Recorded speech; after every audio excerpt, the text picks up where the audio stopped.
Keraniganj model উপজেলা সম্মানিত YONO মহোদয়, সম্মানিত ওসি সাহেব সহ আমাদের এই ঢাকা 2 আসনের কেরানীগঞ্জের এখানে সরকারি নেতৃবৃন্দ, আপনাদের সবাইকে আসসালামু আলাইকুম।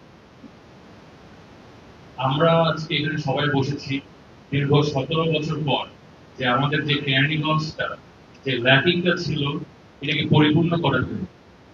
এখন 17 বছরের যে গ্যাপটা হয়েছে, যেভাবে আমরা চেয়েছিলাম যে আমাদের কেরানীগঞ্জটা যেভাবে গড়ে উঠবে ওইভাবে হয়নি।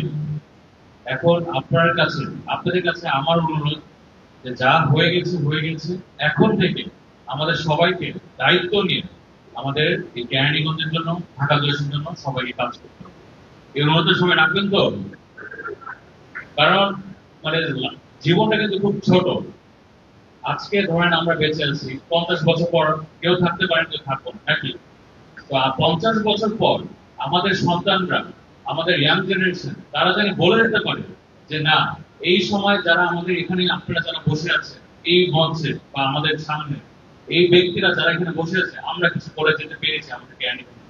আমাদের সন্তানরা জানি এটা বলতে পারে, এটা মাথায় নিয়ে আমাদের সবাইকে কাজ করতে হবে। ঠিক আছে?